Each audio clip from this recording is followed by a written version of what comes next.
শুক্রবারের মর্নিংটা রন্ধনশালা দিয়েই শুরু করলাম। আর এদিকে আমার মা তো উনুন ভেঙে গেছে বলে মাটি দিয়ে একটুখানি ঠিক করে নিচ্ছে।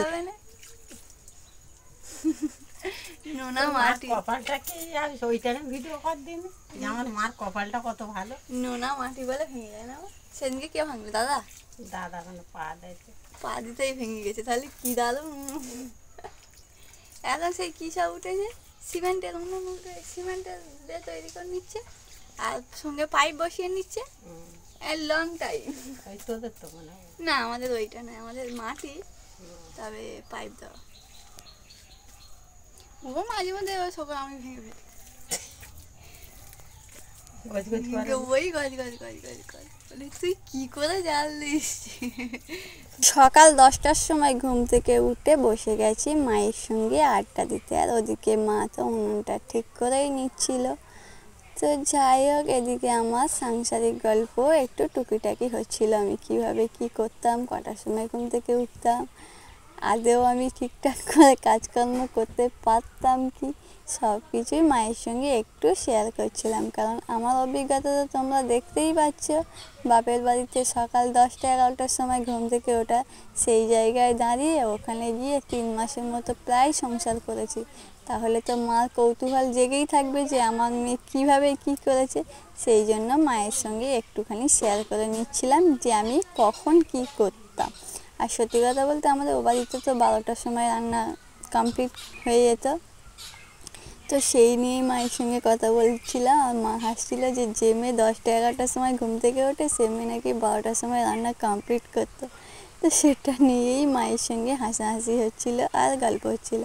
আর ওদিকে মা উনুনটা ঠিক করে নিচ্ছিল, কারণ আমার দাদা পুরো ভেঙে দিয়েছিল পা দিয়ে। বৌদি ভাই একটা কিক দিতে বলেছিল, তো সেটা দিতে গিয়েই পুরো উনুনটাই একদম ভেঙে দিয়েছিল। তো যাই হোক, ওদিকে বৌদি ভাই একটু টুকিটাকি কাজকর্মগুলো করছিল আর আমি এখানে বসে বসে গল্পের আসর জমাচ্ছিলাম। বসন্ত এসে গেছে, সেই জন্য কাঁথার আর কোনো ভ্যালু নেই। দেখো, সকাল না হতে হতেই আমার মা একটা কাঁথা ভিজিয়ে দিয়েছে। ভাঙা হাত কীভাবে কাচবে নিজেও জানে না, কিন্তু ভিজিয়ে দিয়েছে সকালবেলায়। ওর দিদি চলে গেছে, ও চলে গেছে, আর থাকবে না।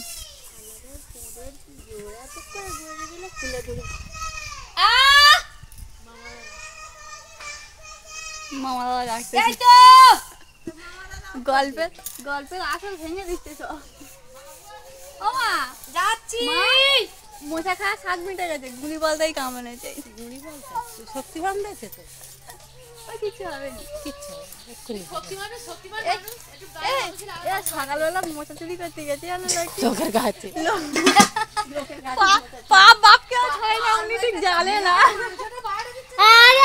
হাতে এইটা কি আছে একটু না, আমার একটু মোটা হয়।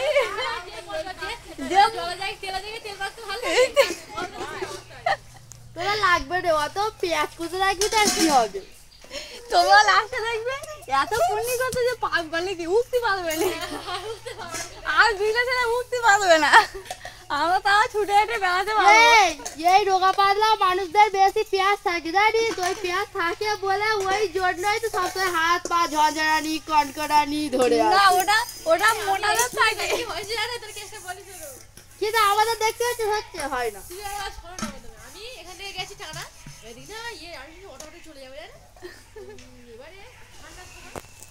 আড্ডা দেওয়া কমপ্লিট করে বৌদি ভাই বসে গেছে সবজি কাটতে, আর আমি এদিকে বসে গেছি টিফিন করতে। সকালে প্রায় 12টার মধ্যে তখনই বেজে গেছে। কেস করতে গিয়েছিল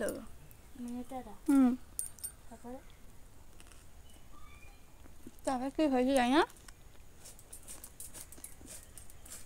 ওই জন্য লক্ষ্মী নিয়ে চলে এসছে। আর ওর মা, আর লক্ষ্মী হচ্ছে যে তুমি হয়তো ওর মা খালি বলছে কি আমি কি ভয় পাই, আমি কি ভয় পাই। ঠিক আছে, হাম বউ এ বউ খাবে।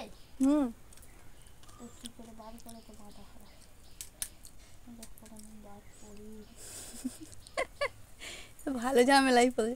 মোচা তো বউ আগে তো অনেক প্রচুর হতো, প্রচুর মোচা হতো। ঠিক আছে, কী করা হতো জানো, মোচাগুলো বিকেলবেলা কাটবো, মোচা আমি পারতো সব কেটে মাঝখান থেকে কেটে বউটা বার করলে মোচা মোচার মতো ফেলে দেবো। এইটা নাকি এর ভেতরে এখন ওর ভেতরে ছোট তো ফাইনালি দুপুরে রান্না কমপ্লিট হয়ে গেছে। আর আজকে আমাদের বাড়িতে কি রান্না হয়েছে জানো? শাক রান্না হয়েছে, যেটার অপর নাম হচ্ছে কুসে মাছ। আমার মামা কালকে ধরে এনেছিল দুপুরে, কিন্তু কালকে রান্নাবান্না কমপ্লিট হয়ে গিয়েছিল বলে আর রান্না হয়নি, সে কারণে আজকেই রান্নাটা হয়েছে। কারা কারা এটা দেখে ভয় পাই একটুখানি কমেন্ট করে জানাবে তো। বাড়িতে বিপদের ওপর বিপদ, মনে পড়লে হাসিও পায় আবার কষ্টও লাগে। মানে এমন ভয়ঙ্কর ঘটনা সত্যি আমি আগে কখনো দেখিনি। মেয়েরাও যে এতটা ভয়ঙ্কর হতে পারে আমার আগে, সত্যি কথা বলতে আগে জানা ছিল না। একটা মেয়ে শুধুমাত্র নিজের শরীরের চাহিদার জন্য বা অন্য কাউকে ফাঁসানোর জন্য এতটা নিচে নামতে পারে, এটা আমার সত্যি জানা ছিল না। আমার জীবনে তো ফার্স্ট টাইম এটা দেখলাম। মানে একটা মেয়ে একটা ছেলের জীবনও ধ্বংস করতে পারে, সেটা যেভাবেই হোক না কেন। এমনকি ড্রাগস পর্যন্ত তাকে দেওয়া হয়েছে। কাকে দিয়েছে, কিসের জন্য দিয়েছে, বাট সেই সব কথাগুলো আমি শেয়ার করতে পারছি না। এটা খুবই গুরুত্বপূর্ণ, মানে পার্সোনাল একটা ব্যাপার। তবে আমি ভাবলাম যে এই জিনিস তোমাদের সঙ্গেও শেয়ার করা যাক। মানে আমার মাথার ওপর থেকেই সব কিছু চলে যাচ্ছে ভেবে ভেবে, যে এটাও হতে পারে, একটা মেয়ে এতটা ভয়ঙ্কর হতে পারে, ডেঞ্জার হতে পারে। মেয়ে অনেক রকমের দেখেছি, আমি নিজেও একটা মেয়ে। এইসব কথা বলতে মানে লজ্জাজনক কথা, তাও এগুলো হচ্ছে। দুনিয়াতে আরও কত কি দেখতে হবে আমি নিজেও জানি না, বাট হয় এগুলো শুধুমাত্র নিজেদের শরীরের ইচ্ছে মেটানোর জন্য। যে একটা মেয়ে এতটা বেআইনি ওষুধ ইউজ করতে পারে, এটা ভাবনার বাইরে। অনেক সময় এগুলো আমি শুনেছি, বাট আমি ভেবেছি হয়তো এগুলো শুনেছি বলতে আমি সোশ্যাল মিডিয়াতে দেখেছি। আমি ভেবেছি হয়তো এগুলো জাস্ট একটা মিথ্যে, জাস্ট ভিডিও বানানোর জন্য। কিন্তু এটাও যে সত্যি ঘটনা হয়, ইনাফ ইস ইনাফ, আমার একদমই জানা ছিল না। সত্যিটা জানার পরে আমিও থমকে গেছি। অনেক দিন ধরে এই বিষয়টা আমি শুনছি, বাট কেন, কিসের জন্য, কি বৃত্তান্ত, মানে এইগুলো ঠিক মাথার ওপর থেকে যে এইগুলো হতে পারে, আদেও হতে পারে। আমি ভেবেছিলাম সব কিছুই ফেক, কিন্তু না, সব কিছুই সত্য ঘটনা। আগে শুনেছি যে একটা মেয়ে বাড়ি থেকে পালিয়ে গেলে কী করা হতো, ছেলেটার নামে পুলিশ কেস করা হতো। এখনকার দিনে যেটা হচ্ছে আর কি, যে মেয়ে পাওয়া যাচ্ছে না, আর মেয়েরা বেশিরভাগ একটা মানে গরিব, হয়তো ভালোবাসা থাকে তাদের মধ্যে, হয় গরিব ছেলের হাত ধরে যায় বলে বাড়ি থেকে মেনে নেয় না যে আমার মেয়ে আরও সুখী থাকবে। আর বাবা মারা জানে যে কি, যে না, টাকা পয়সা ছাড়া আছে, সেই আমার মেয়েকে সুখী রাখতে পারবে, এটাই বিষয়। যে কারণে মেয়েরা চলে গেলে বাবারা নিজেরাই পুলিশ কেস করে নিত। আর এই জায়গাটা পুরো আমি উল্টো দেখছি, যে মেয়ের বাবা ছেলের নামে পুলিশ কেস তো করছে, তাও বাবা কিসের জন্য করছে, যে মেয়েটাকে ছেলের বাড়িতে রাখার জন্য করছে। পুরো সম্পূর্ণ আলাদা একটা কেস। শুনে সত্যি আমার খুব বুকের ভেতরে মানে কি ভয় করছে। এই রকম ঘটনা আমার আগে কখনো জানা ছিল না, জীবনের ফার্স্ট টাইম এমন অভিজ্ঞতা হলো। সত্যি যখন বিপদ আসে কাউকে বলে আসে না তো। আর আরেকটা কথা হলো, যে যা কিছু করবে একটু ভাবনা চিন্তা, আমি সত্যি মেয়েরা ভয়ঙ্কর হয়। এখন আমার পুরোপুরি বিশ্বাস হচ্ছে মেয়েরা ভয়ঙ্কর হয়। আমি আগে জানতাম যে ছেলেরা মেয়েদের ক্ষতি করে, কিন্তু এখন জানতে পারছি যে মেয়েরাও ছেলেদের ক্ষতি করতে পারে, তাও আবার নিজেদের ইচ্ছে মেটানোর জন্য।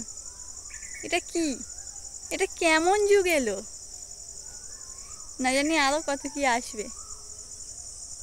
আমি দেখার জন্য যেন না থাকি বাবা, আমার সত্যি এগুলো খুব ভয় লাগে।